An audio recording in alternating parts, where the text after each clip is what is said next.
আসসালামু আলাইকুম রহমতুল্লাহি ওয়া বারাকাতুহু।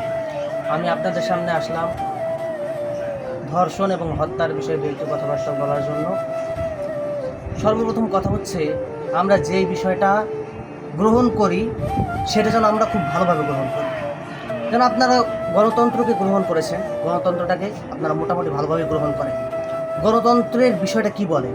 বলে যে মানুষ যে বলবে, মানুষ সর্বোচ্চ ক্ষমতার অধিকারী, মানুষ যেটা বলবে সেইটাই আইন হবে। আসলে এতদিন যত হত্যা, যত খুন, যত ধর্ষণ হয়েছে, আপনারা বলেন যে কোনো লোক কি বলছে যে আমরা দৃষ্টান্তমূলক শাস্তি চাই না? বলতে পারবেন? কোনো লোক বলছে যে আমরা দৃষ্টান্তমূলক শাস্তি চাই না? তাহলে আমাদের স্বরাষ্ট্রমন্ত্রী, তাকে কি খারাপ নামে আমি অভিহিত করবো সেটা আমি জানি না, আমার ভাষা নাই তাকে বলার মতো। সে বলে মধ্যযুগে বাস করতেছে। সব লোক যেখানে চাইতেছে যে খুন ধর্ষণের শাস্তি হবে দৃষ্টান্তমূলক শাস্তি, সেটা অথচ আমরা বুঝতেছি না।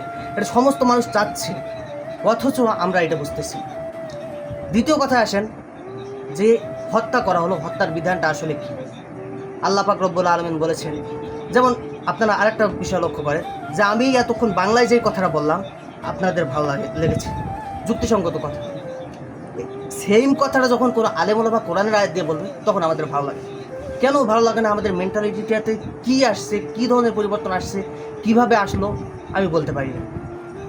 দেখেন, সেম কথাটা আমরা যে দৃষ্টান্তমূলক শাস্তি চাই, এই কথাটা কোরআনের মধ্যে আল্লাহ পাক রব্বুল আলামিন বলেছেন, কুতিবা আলাইকুমুল কিসাসু ফিল কতলা, হত্যার ব্যাপারে কিসাসকে ফরজ করা হয়েছে। কিসাস কি? হত্যার পরিবর্তে হত্যা। এখন তাকে হত্যা করতে হবে, এখন সেটা আমরা বুঝতেছি না। অথচ সব মানুষ চাচ্ছে হত্যার পরিবর্তে হত্যা হবে, সবাই মানুষ চাচ্ছে দৃষ্টান্তমূলক শাস্তি হবে। কোরআনেও বলা হয়েছে যে হত্যার পরিবর্তে হত্যা করো। আবার আল্লাহ পাক রব্বুল আলামিন আরেকটা কথা বলেছেন, ওয়ালাকুম ফিল কিসাসি হায়াতুন ইয়া উলিল আলবাব লাআল্লাকুম তাত্তাকুন, অর্থাৎ কিসাসের মধ্যেই তোমাদের জীবন রয়েছে, ইয়া উলিল আলবাব, হে জ্ঞানী সম্প্রদায়, লাআল্লাকুম তাত্তাকুন, যাতে করে তোমরা পরহেজগারি অবলম্বন করতে পারো। কারণ কিসাসের মধ্যে কিভাবে জীবন রয়েছে বিষয়টা লক্ষ্য করেন। আজকে যদি বিশ্বাস করেন প্রত্যেক দিন বা সপ্তাহে 2-3টা করে ধর্ষণ খুন হইতেছে, এগুলো বন্ধ হচ্ছে না কেন? সমস্যাটা কোথায়? আল্লাহ পাক রব্বুল আলামিন যা বললেন, এই কিসাসের মধ্যেই তোমাদের জন্য জীবন রয়েছে। মানে কি? মানে হচ্ছে আপনি যখন একটা দৃষ্টান্তমূলক শাস্তি বা 2-3টা যখন দৃষ্টান্তমূলক শাস্তি এই সমাজে বাস্তবায়ন করবেন, এই আমাদের রাষ্ট্রীয় ক্ষমতায় যারা আছে তারা যখন বাস্তবায়ন করবে, এই দৃষ্টান্তমূলক শাস্তি বাস্তবায়ন করার দ্বারা হাজার হাজার প্রত্যেক দিন যখন এত ধর্ষণ, এত খুন হচ্ছে, এই দৃষ্টান্তমূলক শাস্তি দেওয়ার দ্বারা এগুলো বন্ধ হবে। আর এই লাল ফিতার দৌলতের মধ্যে যারা আছেন, হত্যা হয়েছে আজকে, আপনি নিয়ে যাচ্ছেন আরও 6 মাস পরে, তাহলে তো হত্যার শাস্তি হবে না, যেখানে স্পষ্ট প্রমাণ। আজকে আমি যদি প্রধানমন্ত্রী থাকতাম তাহলে আমি কি করতাম জানেন? তাহলে আমি প্রধান বিচারপতিকে ওই জায়গায় নিয়ে যেতাম, যাওয়ার পরে আসামিকে ধরে নিয়ে আসতাম। আসার পরে যদি আমার কাছে কোনো অকাট্য প্রমাণ থাকতো, 1 দিন সময় লাগতো না বিচারপতিকে দিয়ে ওই লোকের আমি ফাঁসি দেওয়া হইতো। That's it. এইটাই তো, এইটা যদি একটা রাষ্ট্রপ্রধান যদি এটা কায়েম করতে পারে তাহলে এই সব বন্ধ হবে। ইসলামের ছায়াতলে আসেন, অথচ আপনারা জনগণের কথাটাকেই প্রাধান্য দেন বেশি, তাহলেই তো হলো। কিন্তু কি করতেছেন আপনারা? ধোঁকাবাজি করতেছেন, জনগণের কথাকে কোনো প্রাধান্য দিতেছেন না। স্বরাষ্ট্রমন্ত্রী বলে আমরা কি মধ্যযুগে আছি নাকি? প্রয়োজনে আমাদেরকে আবার মধ্যযুগে ফিরে যেতে হবে যদি প্রয়োজন হয়। সমস্যা কোথায়? আপনার মধ্যযুগে ফিরে যেতে সমস্যা কোথায়?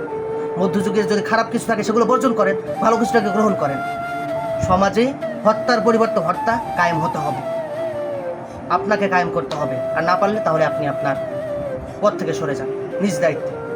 কারণ নিজের সম্মান থাকতে সেই পথ থেকে সরে যান, তা নাহলে আমরা আপনার সম্মানটাকে অসম্মান করে বেইজ্জত করে আপনাকে সেখান থেকে আমরা নামাতে বাধ্য হব। সময় থাকতে শিক্ষা নেন।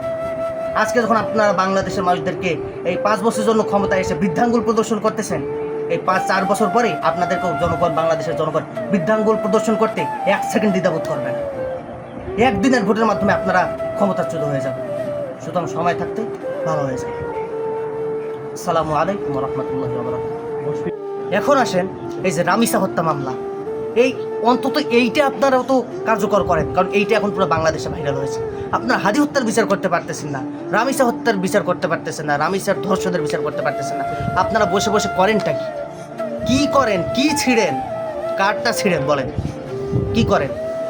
দেখেন, সময় থাকতে আপনারা আপনাদের অবস্থা সংশোধন করে নেন, সময় থাকতে অবস্থা সংশোধন করে নেন। কারণ আপনাদের উপর থেকে যখন জনগণের আস্থা উঠে যাবে, প্রশাসনের কাছ থেকে যখন জনগণের আস্থা উঠে যাবে, বিচার বিভাগের কাছ থেকে যখন জনগণের আস্থা উঠে যাবে, তখন মানুষ কী করবে জানেন? তখন সবাই নিজ হাতে আইন তুলে নেবে। কারণ আইন দিয়ে তো কিছু হচ্ছে না, কারণ আইনের উপর তারা আস্থা রাখতে পারতেছে না। মাঝে মাঝে আমার মনে চায় কি জানেন, আমি একটা সন্ত্রাসী সংগঠন খুলে বসি, যে সংগঠনে সব মুসলিম লোকেরা থাকবে এবং যেখানে হত্যা হবে, খুন হবে, সেখানে গিয়ে আমরা গোপনভাবে ওই ধর্ষককে, ওই খুনিকে আমরা হত্যা করব। এইটা আমার মনে চায়, খুব খুব করে মনে চায়, কিন্তু এইটা বাংলাদেশ সরকার তো অবৈধ, যার কারণে আমি পারি না। এটা শুধু আমার না, প্রত্যেকটা মানুষের, প্রত্যেকটা বিবেকবান মানুষের এটা মনে চায়। আমি সরকারের আইনের উপরে শ্রদ্ধা রাখি, যার কারণে এগুলো এখন আমি পারতেছি না।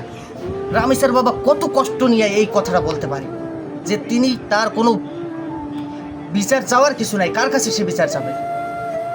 তার বাবার মনে চায় যে ওই খুনিটাকে যদি আমি সামনে পাইতাম, আমি নিজের হাতে তাকে হত্যা করতাম। একটা বাবার এটা মনে চায়। আপনারা যারা রাষ্ট্রীয় ক্ষমতায় আছেন, আপনারা বলেন আপনাদের কয়জনের ঘরে মেয়ে আছে? হ্যাঁ, আপনার মেয়ের সাথে এরকম হলে আপনি এরকম বসে থাকতে পারতেন?